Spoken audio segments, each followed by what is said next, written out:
water, ice, plate and forks. Seriously? Service with a smile?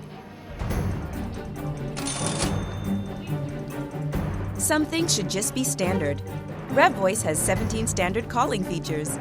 Cut the blue wire. Get RevVoice, save money. Two men shot and killed in Yellow Elder Gardens. Why John Bostwick is disappointed in the judicial system. Government announces a new parole system to address overcrowding at the prison. Some relief promised for CLECO policyholders, plus what caused an evacuation at the Department of Labor. We've got those stories and much more tonight.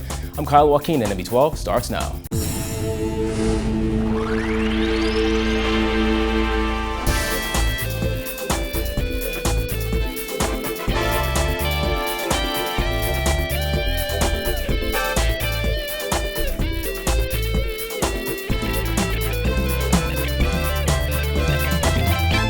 Topping news tonight, a man's decision to answer a knock at his front door, according to police, cost him his life last night. He and another man ended up being shot dead as gunmen made their way inside their home.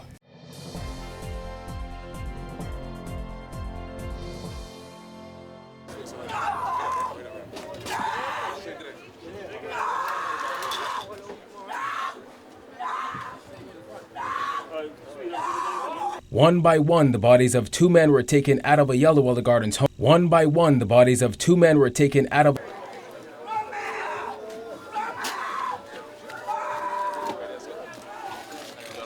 It started as a knock on the door of an Eden Street home last night, but according to Chief Superintendent Paul Roll, it's what happened next that sent shockwaves through the community. The assailants then began discharging shots into the door with the use of a high-powered weapon.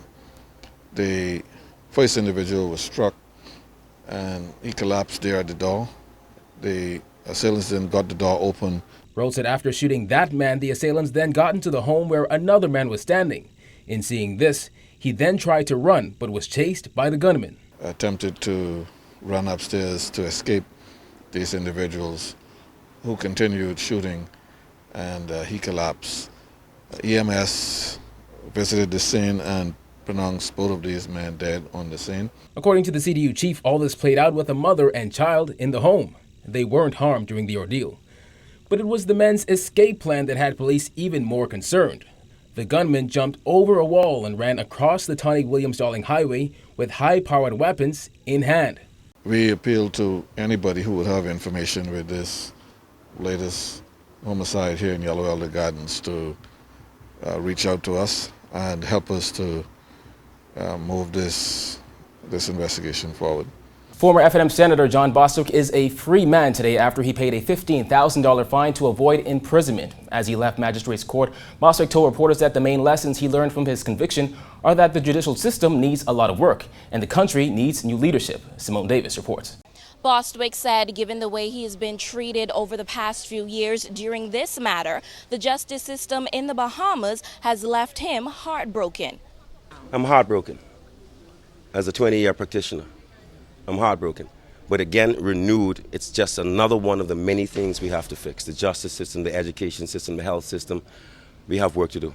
The attorney was arrested back in 2014 on ammunition charges and has since been convicted and fined. During the trial, Bostwick maintained his stance that he was set up.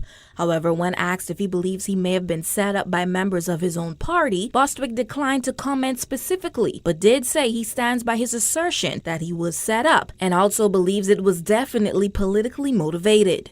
I have no comment. I have no comment, but I maintain that I was set up. I maintain that I was set up. I'll go even further. I feel it was politically motivated. But I have no comment as to who set me up. Bostwick said the incident was just another attempt to diminish his family's name, and he doesn't think it'll tarnish his reputation as an attorney or the reputation of his family, especially his mother, Janet Bostwick, who is a former attorney general.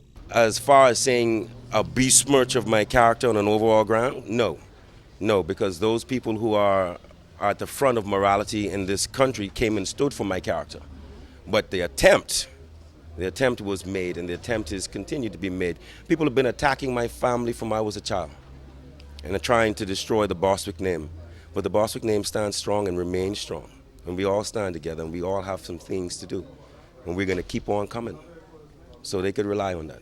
According to Bostwick, as far as the judicial system in the country, there is a lot that needs to be done to ensure that justice for all is served properly and in a timely manner. Bostwick also said a lot of it has to do with the current government, and he believes that it is time for new leadership, as he encouraged Bahamians to vote wisely in the next general election. As I always say, I'm a child of the F&M.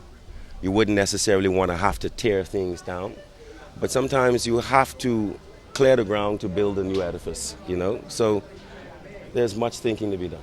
Reporting for NB12, I'm Simone Davis. Explaining that a lot of the people incarcerated at the Bahamas Department of Corrections don't really need to be there, National Security Minister Dr. Bernard Nottage today announced details about government's plans to implement a parole system for inmates. Pointing to the long-standing issue of overcrowding at the prison, Nottage said a parole system could be revolutionary, and the Inter-American Development Bank has granted the government $350,000 to assist. Dana Smith reports. Nottage said over the next 6 months, officials will be working towards implementing a parole system. One of the major benefits of parole is getting people out of the country's overcrowded prisons and back to contributing to society. A new parole plan, we've never had one. And we need to have one because everybody who's in prison, in my view, doesn't need to be in prison, provided that we do some things. Give them intensive rehabilitation, give them a trial period doing day releases, for example, from prison, and monitoring them for 9 months to a year after So that is what we want. That's one of the ways we can get a lot of people out of the prison. According to Nottage, the Bahamas has an incarceration rate of 379 people per 100,000 inhabitants. That's compared to the regional rate in the Caribbean of 227 people per 100,000. There have been talks about the need for a new prison, given the long-standing issue of overcrowding. But Nottage said if the Christie administration's plans to develop a parole system are successful, many inmates who have acquired skills and have been rehabilitated will be able to be paroled out. When asked, Nottage couldn't say exactly how many people would be eligible for parole, but noted it's a lot. 42% of the people in prison haven't been convicted of anything. Many of them are there because they can't raise bail or because of the nature of the crime that they committed. If we could develop a parole system, a lot of those people who are in prison now will not be in prison. And the parole system won't necessarily just toss prisoners out the front door and let them go. Nottage said former inmates will be under parole for a period of time, assisted in finding and keeping a job, and will be monitored by agencies like the Department of Rehabilitative Welfare Services. Nottage told parliamentarians inside the House of Assembly this morning people have accused him of being soft when he spoke about reducing the large number of people in prison. But given it costs $14,000 to house one inmate for 1 year, creating a system where people can be released on parole could be revolutionary. Some time ago, when I spoke about the large number of people who were in prison and sort of wished that they could get out, I was severely criticized, saying that I was soft and you need to keep these people locked up. But to keep one of them locked up for a year cost the system $14,000. Because all they do, many of them, is stay in the cell for most of the day, go out and get 45 minutes or an hour's time for some exercise and then go back. But if we can rehabilitate them, Mr. Speaker, if we can produce a good product out of that rehabilitation and get the public to decide to give these young men, primarily, and young women, an opportunity, a try, Mr. Speaker, this may be one of the most revolutionary things we could do. Nottage said the Inter-American Development Bank has given government 6 months and some $350,000 through a technical operation grant to prepare a parole system. During that time, officials will work to ensure whatever systems have to be in place for a parole system to work are in place. $350,000 specifically for creating a plan. And so that money is now available to us. I think that the time they're giving us is some 6 months. So at the end of 6 months, I'm hoping that we'll then be in a position to start a I'll be able to answer the question about when we start. Reporting for NB12, I'm Dana Smith. Well, employees at the Clarence A. Bain building were forced to evacuate this morning as reports of a fire spread. Director of Labor Robert Farquharson said the fire, which started in the Department of Labor's West Wing, affected several of the departments, but he was happy for the swift evacuation process. In accordance with the health and safety regulations in the building and obviously with all government complexes, we took the staff the time to call the fire department to evacuate the building, had the office of the fire department investigate the matter, and before they gave us the go-ahead, we also consulted with an electrical contractor who confirmed exactly what the situation was. We are pleased that the evacuation process went seamless. We are pleased that the fire department was here in ample time.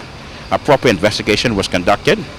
We gave an account of all of the staff in building, and once the fire department gave us the go-ahead, all of the staff will return to work. When NB12 arrived, firefighters could be seen hard at work. Fire Chief Superintendent Walter Evans stated the cause of the fire. Just after 9, we, the Police Fire Services, had received a call at the Clarence A. Bain building, and immediately 2 units were dispatched from police headquarters.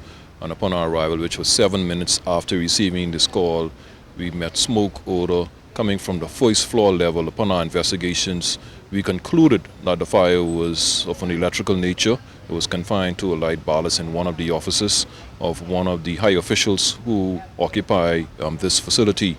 All of the persons prior to our arrival, they were evacuated and they were accounted for. We understand the problem is now being corrected by an electrical team and the building has been deemed as safe.